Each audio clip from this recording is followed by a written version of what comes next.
Tu peux recevoir des dizaines de ces magnifiques sous tes créations artisanales et malgré tout terminer ta semaine avec très peu de commandes. Parce qu'entre admirer un produit et avoir réellement envie de l'acheter, ce sont deux choses différentes. C'est précisément ce décalage que je vais t'aider à comprendre dans cette vidéo, en te montrant comment faire naître davantage de désir autour de tes créations, préparer leur arrivée, créer de l'attachement et aider tes clientes à comprendre réellement ce que tes créations peuvent leur apporter. Et si je connais bien ce mécanisme, c'est parce que je l'ai moi-même vécu pendant mes 6 années comme artisane et que je le retrouve aujourd'hui chez les créatrices que j'accompagne. Parce que tant que la cliente découvre une création au moment exact où tu lui demandes de commander, toute la vente repose sur une seule publication censée attirer son attention, créer son intérêt et déclencher son achat en même temps. Le premier changement à faire intervient donc bien avant le jour où tu ajoutes ton produit sur la boutique. Après avoir regardé cette vidéo, si tes commandes restent irrégulières et que tu veux comprendre comment mieux organiser ta communication et tes actions de vente, je t'ai préparé un atelier vidéo offert, le lien est dans la description, tu pourras le regarder juste après. Allez, on commence.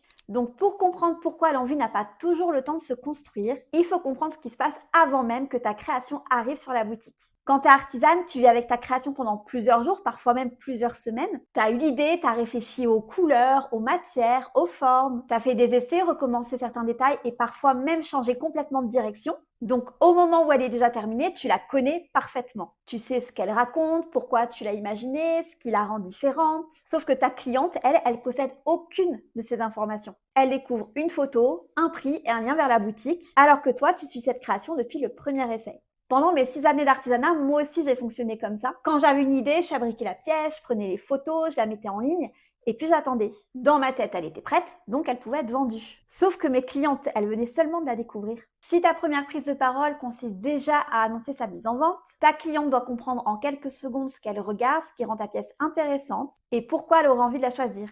Donc toute la sortie repose uniquement sur une seule publication. Du coup, avant de prévoir uniquement la date de mise en ligne, tu dois décider à quel moment tu vas commencer à parler du projet. Si ta cliente en entend parler pour la première fois le jour de la sortie, elle a vu ni ce qui t'a donné l'idée, ni les essais que tu as laissés de côté, ni les choix qui ont permis d'arriver à la version finale.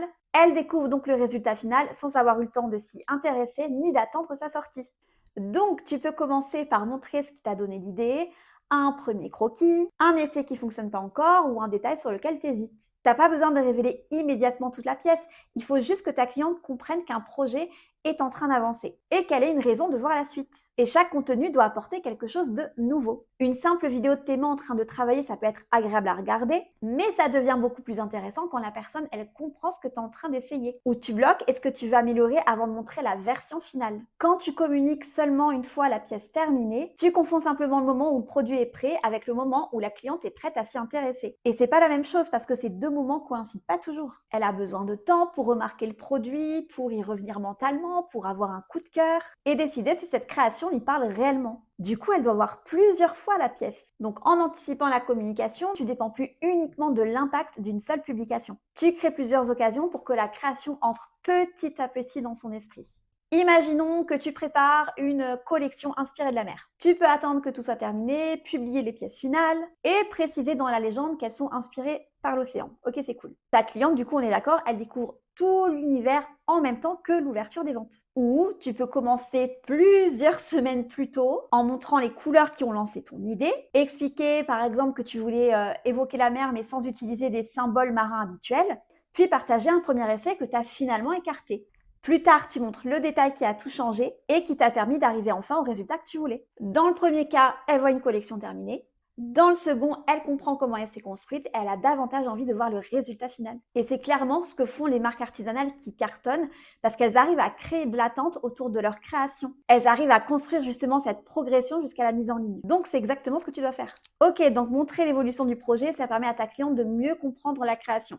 Mais, parce que oui, il y a un mais, les coulisses peuvent rester très froides si tu montres uniquement les gestes, les étapes et le résultat. Ce qui donne envie de suivre une artisane sur la durée, c'est aussi ce qu'elle laisse voir de ce qu'elle traverse. Les moments où le projet avance facilement, mais aussi les moments où elle doute, où elle recommence, où elle change de direction. Et ça, c'est très sous-estimé parce que ça permet à la cliente de pas seulement suivre une création, mais surtout la personne qui la crée. Quand tu fabriques une nouvelle création, on est d'accord, dans l'artisanat, je pense que ça t'arrive très souvent, mais tout se passe pas comme prévu. Tu peux être super enthousiaste au départ, douter après un premier essai, hésiter entre deux versions, ou ressentir un vrai soulagement lorsque tu obtiens enfin le résultat que tu voulais. Mais si tu montres jamais ce côté-là, ta communauté, elle voit surtout une succession de créations qui sont terminées. Elle mesure pas toujours ce que chacune représente pour toi, pourquoi certaines étapes comptent davantage que d'autres. À l'inverse, quand tu expliques que tu butes sur une partie de la création depuis plusieurs jours, que tu montres un essai qui te satisfait pas encore et que tu reviens plus tard avec la version qui fonctionne enfin, les personnes qui te suivent ont vraiment l'impression d'avoir suivi cette avancée avec toi. Et là, elles regardent plus simplement le résultat.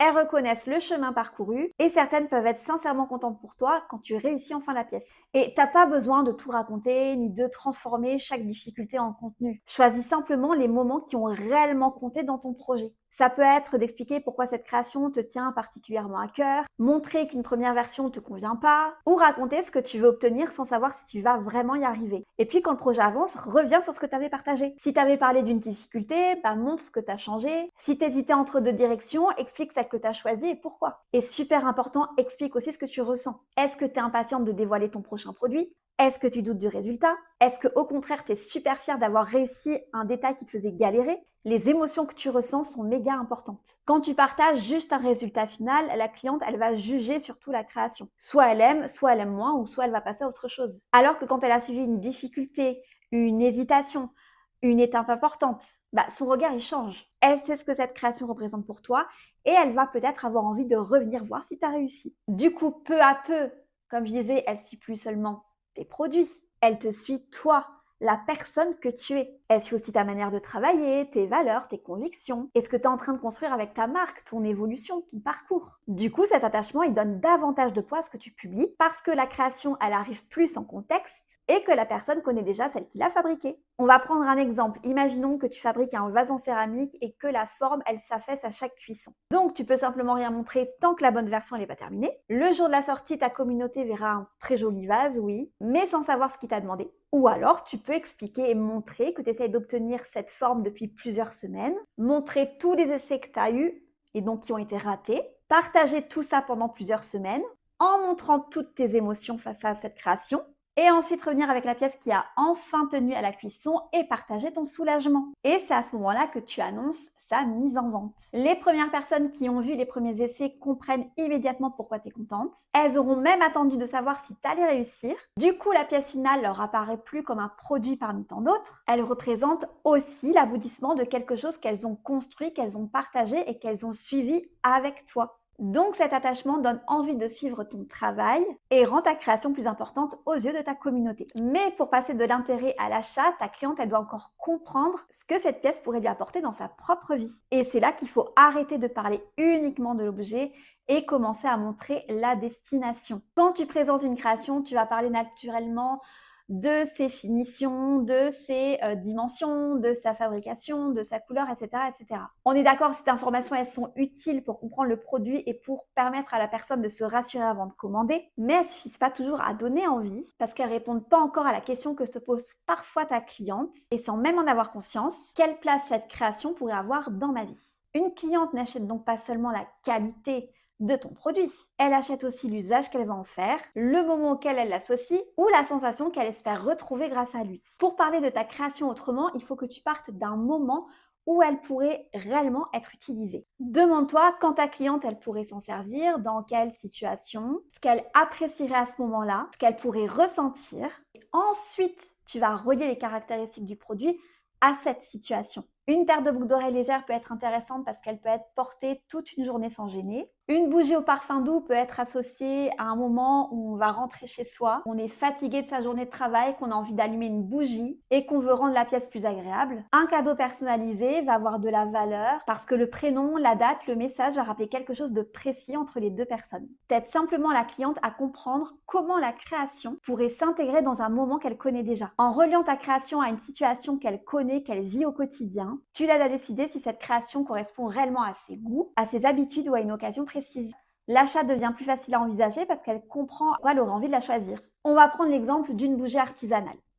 Tu peux dire bougie coulée à la main avec une cire végétale et un parfum de fleurs d'oranger. Donc ok, cette phrase, ça va rassurer sur la fabrication, sur la composition, mais ça ne dit pas encore ce que ce parfum peut apporter au quotidien. Et tu peux aussi dire, c'est la bougie que tu allumes en rentrant chez toi, quand tu veux arrêter de penser au travail et retrouver une ambiance plus calme dans ton salon. Là, la cliente, elle peut reconnaître une situation précise dans son quotidien et comprendre ce qu'elle vient chercher avec ce produit. Et montre pas uniquement le contenant sur une étagère, montre le moment où on va l'allumer, l'ambiance qui se crée et la sensation que ta cliente, elle recherche. Ta création reste le point de départ, mais la situation dans laquelle tu la montres est le point final. Et c'est pareil, ta cliente, elle va pas non plus acheter juste une décoration murale. Elle peut l'acheter parce qu'elle veut enfin arrêter de trouver son salon froid, vide, impersonnel. Donc ta création est le point de départ. Mais ce que tu dois montrer, c'est le moment concret dans lequel ta création va être utilisée. Ce que ce moment peut apporter à ta cliente. Parce que quand tu décris une situation précise, ta création se rapproche du coup de sa réalité.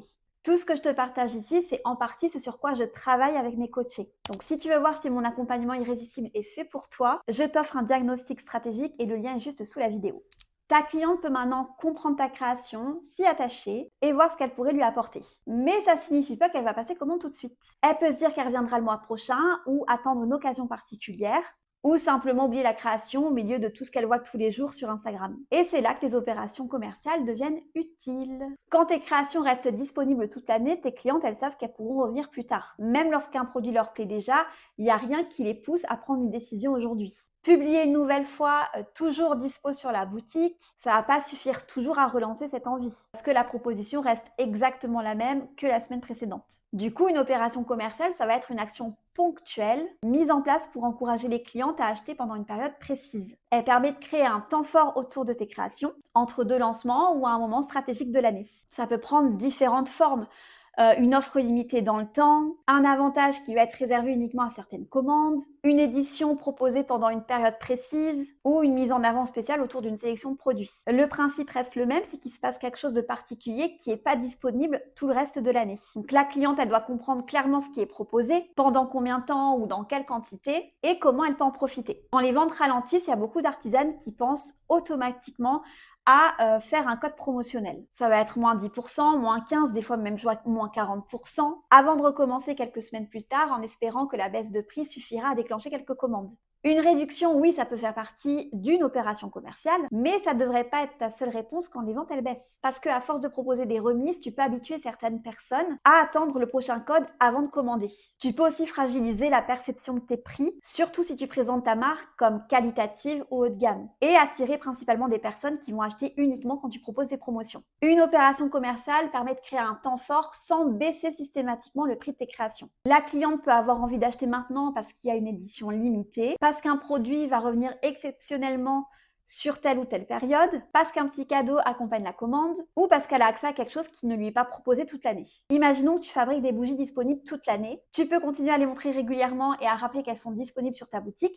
Mais le truc, c'est que comme elles restent disponibles en permanence, une cliente peut aimer son parfum et repousser son achat pendant plusieurs mois. Du coup, tu peux organiser pendant quelques jours une opération commerciale. Les clientes qui commandent pendant cette période reçoivent un petit cadeau avec leur commande. Ça peut être par exemple un fondant parfumé qui n'est pas vendu séparément. Le prix de la bougie bouge pas. Par contre, la cliente qui pensait déjà la commander sait que ce cadeau ne sera ajouté que pendant quelques jours. Du coup, cette opération ne crée pas son intérêt pour la bougie à partir de rien. Elle lui donne simplement une raison concrète d'arrêter de repousser son achat. Maintenant, tu sais comment créer davantage d'envie autour de tes créations, mais tu pourrais appliquer tout ce que je viens de t'expliquer et malgré tout avoir des ventes irrégulières si les personnes qui te découvrent ne comprennent pas rapidement ce qui rend ta marque différente, ne retiennent pas ton univers ou ne trouvent pas suffisamment de raisons de revenir. C'est justement ce que j'explique dans la vidéo qui s'affiche à l'écran. Pourquoi plus de visibilité ne suffit plus à vendre tes créations artisanales et quels sont les 4 piliers à travailler pour que ton compte ne se contente pas d'attirer des vues. Clique maintenant sur cette vidéo parce qu'elle va te permettre de comprendre tout ce qui doit être mis en place autour du désir pour transformer davantage de personnes intéressées en clientes.